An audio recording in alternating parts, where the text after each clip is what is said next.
5, 4, 3, 2, 1. All systems go with Josh Appelbaum starts now. Hello and welcome to episode 386 of the All Systems Go Sports Betting Podcast, powered by Rhythm. I am your host, Josh Appelbaum. What's going on, everyone? Happy Friday. More importantly, happy Halloween. That's right, one of my favorite holidays of the year. It's funny, when you're younger, you love trick-or-treating with your siblings or your parents. Then, middle school, you like just going out with your friends. Get to college, some of the best college parties. I am a proud alum of the University of Vermont, so we got after it when I was in college. And then, kind of in your 20s, 30s, you go out to bars and maybe you dress up. Now that I am a very proud homeowner at the age of 38, you know what I love to do? I love to hand out candy. So I guess that's the evolution of life. So happy Halloween to everybody. Hope you have a great night tonight. Be safe. Don't drink and drive. You guys know the deal. But we do have a lot to get to on today's podcast, including a 3-pack of sweats for you today. I do have an NBA player prop. I'm going to look at a points, rebounds, and assist prop with a really sharp rhythm edge on a guy who comes off the bench but loads up the stat sheet. And then also a couple plays in college football, looking at a dog that's really contrarian with a rhythm edge and a sharp line move, as well as a total, where hopefully we can get a lower scoring game with one team in particular who plays a lot of very slow, lower scoring games. So 3-pack overall, guys. See if we can go 2-1, eke out a winning day. And then we also have to kind of finish off our card for the weekend because we got college football tomorrow. We got NFL coming up on Sunday.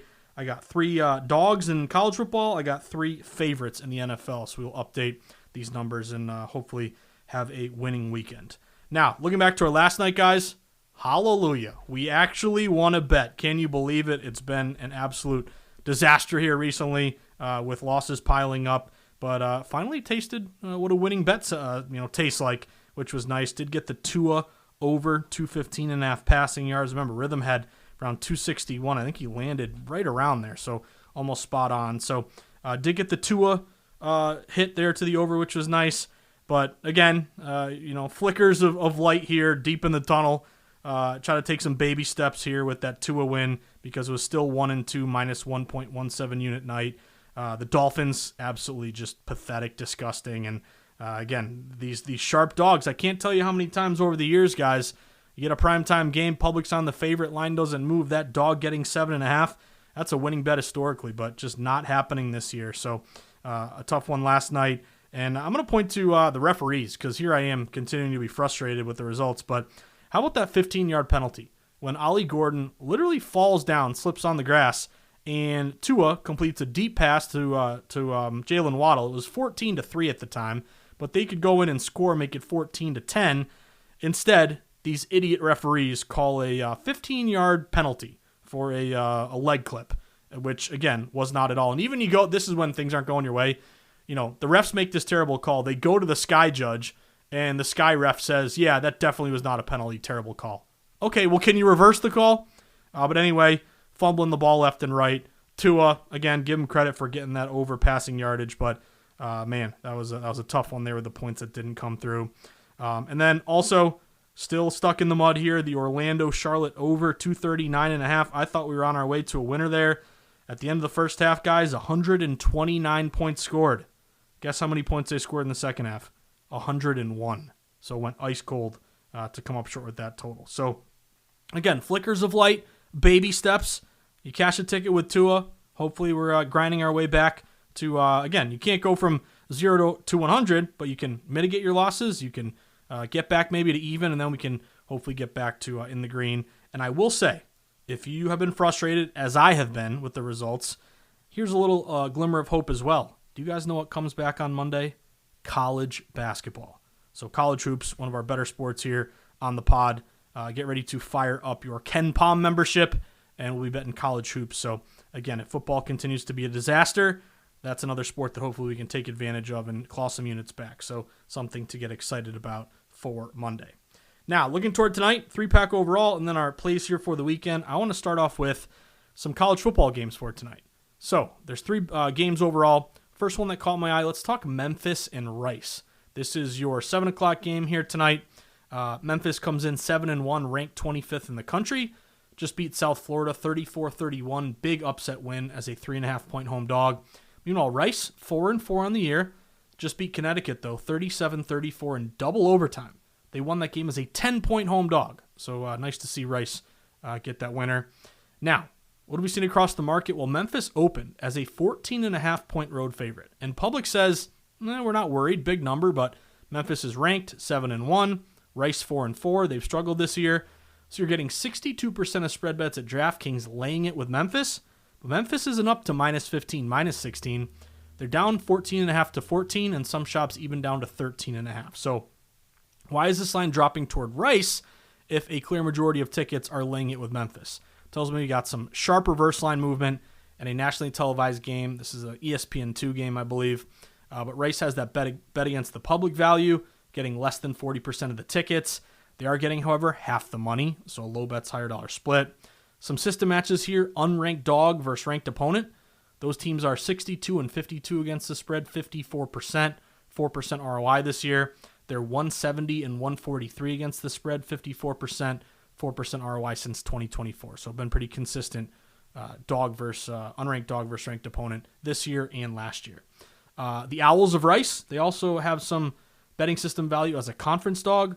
So built-in familiarity levels the playing field, benefits the team getting points. Home conference dogs are 57% against the spread this year, 8% ROI. They're 55% ATS with a 5% ROI since 2024. And lastly, I did pop open Rhythm, I should say. And Rhythm has two recommendations here, both on Rice. One is Rice plus 10.1, and one is Rice plus 8.6. So I'm going to take the points here with Rice. Again, public's Memphis, but those 14.5s are down to 14. Some books even down to 13.5.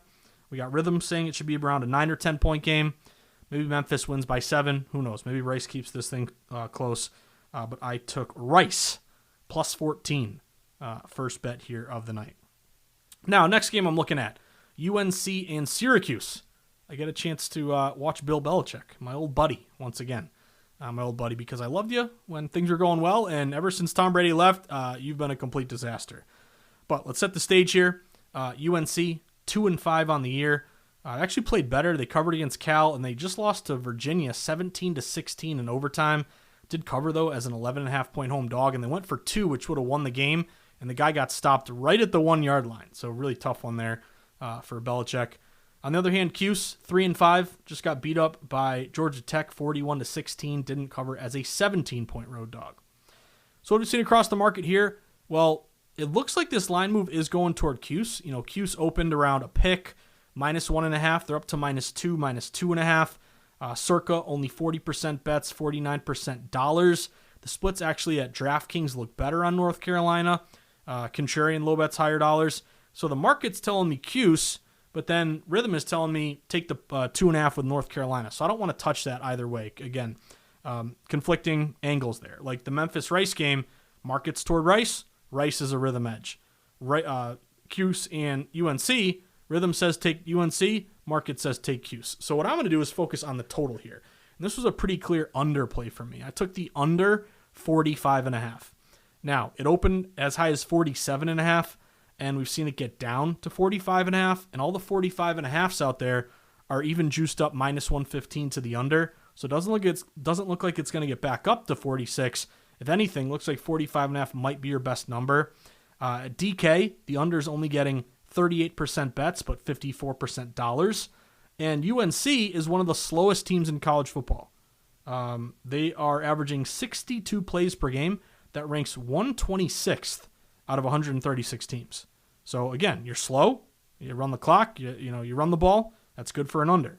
If you have been wondering, unders on Friday nights have done very well this season. The under in Friday night games are 19-13, 59% with a 14% ROI. And if the Friday night total falls at least a point, which is the case here, the under improves to 10-4, 71% with a 37% ROI this year. Doesn't hurt that our friends at Rhythm have the total at 44.5. So if you can still get that 45.5, should still be available. I believe I got it at, I want to say FanDuel, or maybe it was ESPN Bet. But under 45.5 at minus 115. Hopefully a lower scoring game here, UNC and Cuse. So give me that under for that UNC Cuse game, under 45.5. So Rice plus 14, UNC Cuse under 45.5. Now, I do have a player prop for you. I was looking at the NBA slate tonight, and I got to admit, I've been banging my head against the wall. We started off good. I think we were 2-0 with our NBA overs early, and then I think we've lost 3 straight. So I don't want to touch the overs, but I do want to isolate a player prop here. So I want to focus on the Nuggets-Blazers game for tonight. Now, if you look at the market, it looks like the line's going to the Blazers as a late game, 10 o'clock tonight. So Nuggets open around minus 5.5. The line is down to 4.5. So again, moving a little bit toward Portland. The total is another high one, 236.5. Now it's been bet up to 239.5. But I want to focus on a player prop here. So I want to look at, and again, when I look at rhythm, what I try to do is go game by game and then look at the Green Star recommended plays and then kind of use a little bit of my own market research. So I landed on Jeremy Grant. He comes off the bench for the Portland Trailblazers, but there's kind of a lot to like about Jeremy Grant. Now, if you look at some of his stats here, Jeremy Grant on the year is the second leading scorer for the Trailblazers, averaging 21 points per game, and he's only plays around 27 points per game because he does come off the bench. So hopefully, coming off the bench, you would think, going up against lesser defenders. But I looked at his points, rebounds, and assists. So combined scoring, rebounding, and again, assisting. It's 20.5 in the market, and it is juiced up a little bit here. So if you look across the board, 20.5 over, minus 120, minus 130 across the market. But I took the over because if you look at the rhythm recommendation, it is a Green Star recommended play, and it is predicted by rhythm to finish with 29.7 points, rebounds, and assists. So again, if you're over 20.5, you need 21. Rhythm is predicting basically 30. That is a 9-point rebound assist edge off of the predicted, or the number here that obviously the sports books are offering. So if you look at a lot of his game logs here, he's scored 29 points, 22 points, 17 points, 22 points, 18 points. His assists were 1, 2, 0, 3, 1. Rebounds 3, 2, 2, 3, 3. So this is a high total game that's rising. If you look at Grant going over 20.5 PRA this year, he's 4-1 to the over 20.5, and he's 2-0 at home. Then my last thing is, hey, let's get the best price. Fanatics is over 21.5 minus 105. ESPN bet is 20.5 over minus 125. Caesars is over 20.5 minus 122. FanDuel is over 20.5 minus 130. But BetMGM, that's where I played this one, over 20.5 minus 120. So again, getting the best juice price here. But it's juiced up, liability over. He's gone over this number in 4 of his 5 games. He's 2-0 to the over this number at home. It's a Green Star Rhythm recommended play. The line is dropping a bit toward the Blazers, so maybe it's a competitive game back and forth. He'll be off the bench, still getting good minutes, though, against lesser defenders, and this total is on the rise.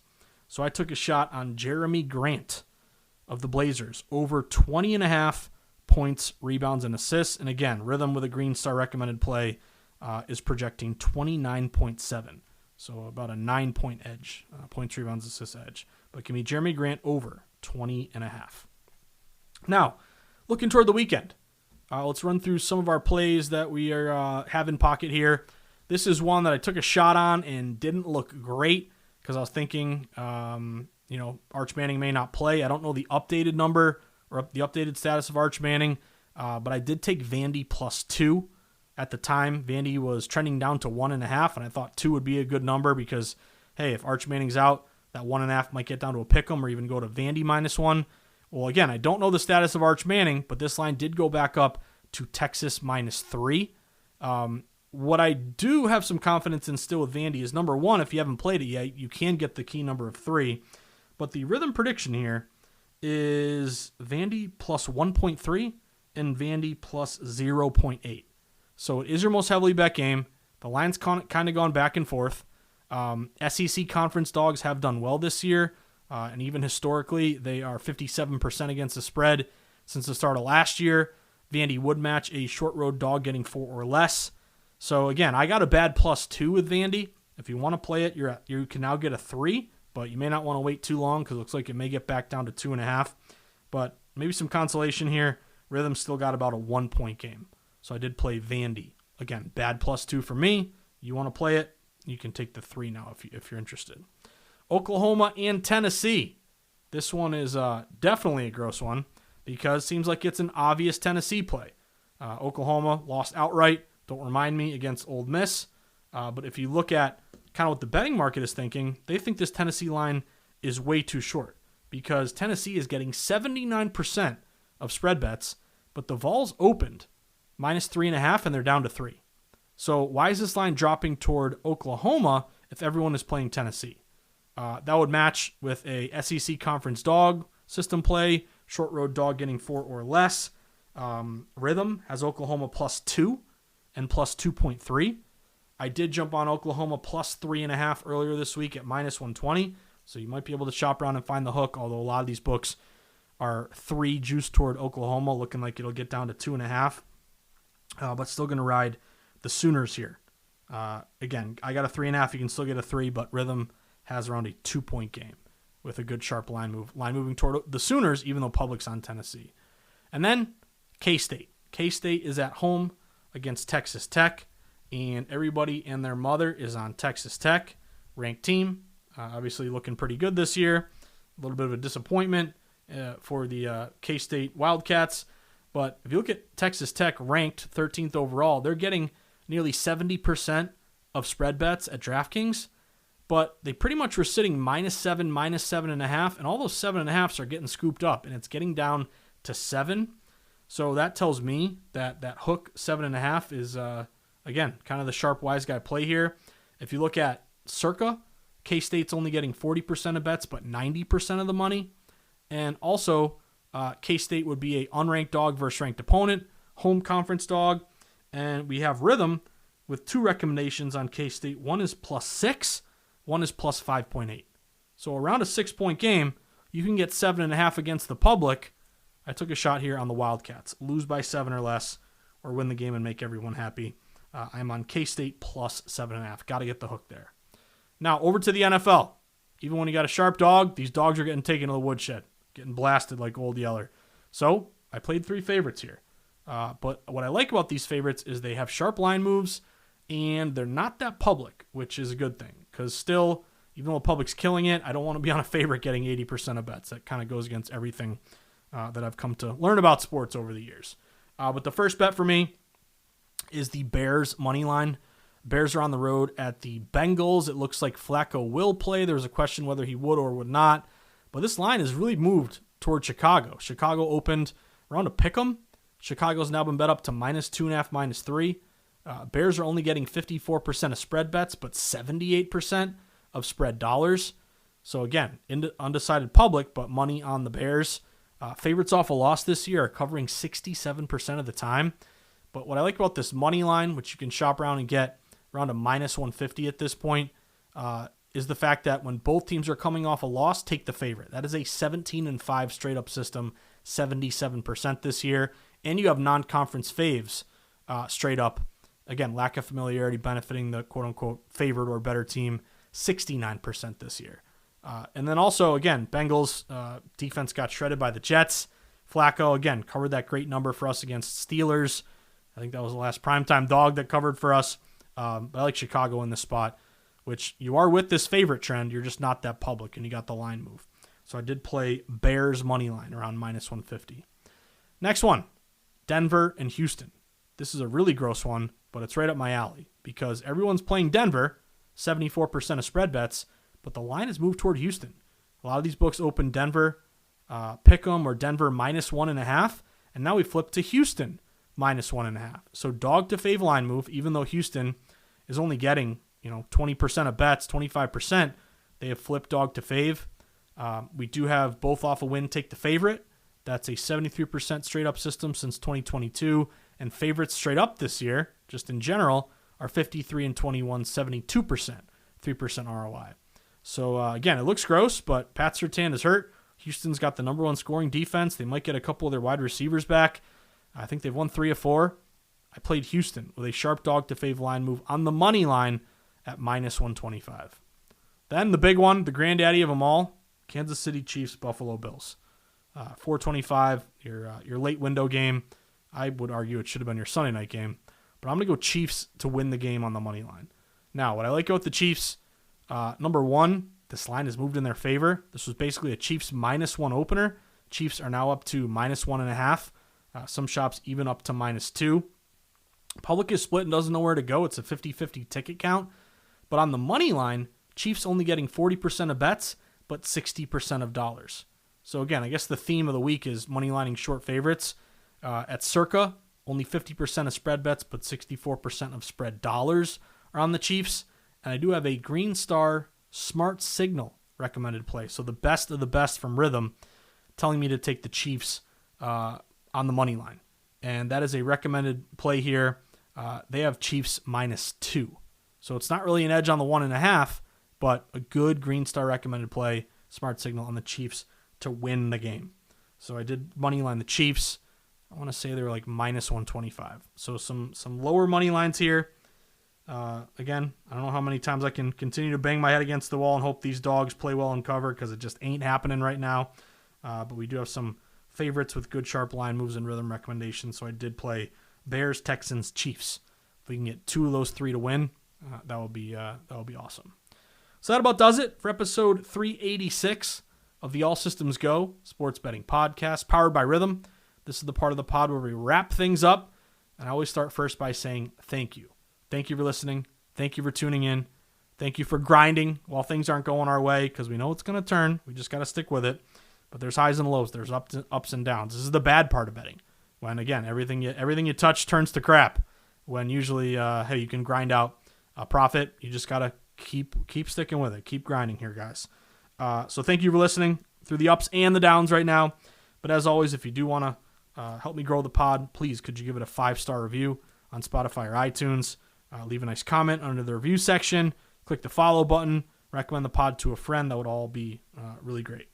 Next, if you want to learn more about data-driven betting, go to Amazon.com. Type in the NFL Sharp Betting Playbook or the Everything Guide to Sports Betting. Those are my 2 books that I've written, both available on Amazon.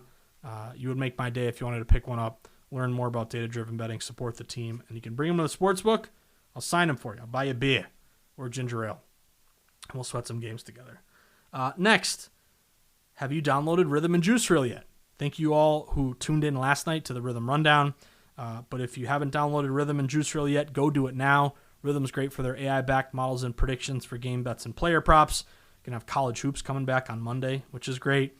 And then we have Juice Reel, where you can get the All Systems Go Best Bet Picks for $4.99 a week if you want to support the team and tip your podcast hosts. But then also you will get the Robo Jackson Best Bet Picks, the Sharp Mush Indicators, the Arbitrage Plays, the Shop for the Best Line Futures, all available when you download Juice Reel. So download Rhythm, download Juice Reel, give them a 5-star review in the App Store.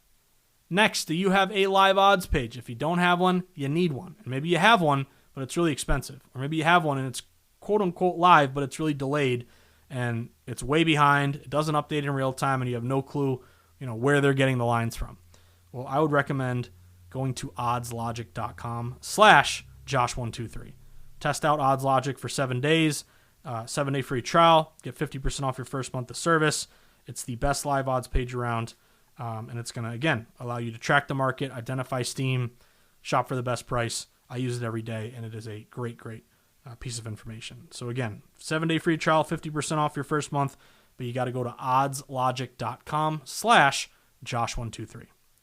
Next, have you signed up with Novig yet? Novig is a sports betting exchange, so it's not a sports book, but it's like a sports book. But the difference is you're not betting against the house, who's going to gouge you with big juice prices. It's an exchange where you're betting against fellow bettors. So you won't get limited when you win. You won't get booted. And you're going to get much better juice prices because, again, you're not going against the house. So you're going to get -105, -107, +102, +104. So you can win at the same rate, but make more money because you're paying less juice as a bet to risk versus bet to win better. So if you want to download Novig, go do it right now. And then when you fund your account, make sure there's that promo code. You put in Josh123 for a 100% deposit match up to $25. So that about does it for episode 386 of the ASG pod. I tell you what, guys, I'm excited for Halloween. I'm excited to get this week over with because nothing went our way. But hey, 52 weeks in the year, you're going to have a couple where things don't go your way, just as we're going to have many where we're stacking units. So let's get back to our winning ways, finish off the week strong. As always, guys, whether I see you at the Borgata in Atlantic City, Twin River in Rhode Island, the Brook in New Hampshire, Foxwoods or Mohegan Sun down in Connecticut, at the Encore in Boston, Plainridge Park Casino, MGM Springfield, the Nash in my neck of the woods on the border of Nashua, New Hampshire, and Massachusetts, or out in the desert where the true grinders get down, where Billy Walters sends his number runners, where the lowest juice possible is found at the South Point, or Sweat and Sharp Contrarian plays, jumping in the stadium swim pool when you cash a big ticket at Circa, wherever it may be. Guys, I know it was a 1-2 night, losing night, but we finally had a winner there. So again, baby steps, maybe a little glimmer of light at the end of the tunnel. Flash me that Tua over passing yards ticket. First one's on me, next one's on you. We'll post bet the book and sweat some, hopefully, winners here for tonight and throughout the weekend. So as always, guys, coming off a 1-2 or a 2-1, a 3-0 and 0-3, whether you're ice cold or red hot, never get too high or too low. Things are going great. Don't think betting's easy. When things are not going your way and you're struggling, don't quit or punch a hole through a glass window, even though you probably really want to. But if we can stay even-keeled and weather the storm, I think that's key. Next bet mentality. I think we're going to do okay long-term. So as always, guys, against the public, with the house, with the pros, flat bet, avoid parlays and get that CLV. If we can do that, long-term we're going to be successful bettors. But have a great Friday. Have an even better weekend. Have a great Halloween. And I'll see you back on Monday for episode 387 of the All Systems Go Sports Betting Podcast, powered by Rhythm. Good luck, everybody. And save me a Reese's Pieces. Or a Reese's Peanut Butter Cup, I should say. Happy Halloween.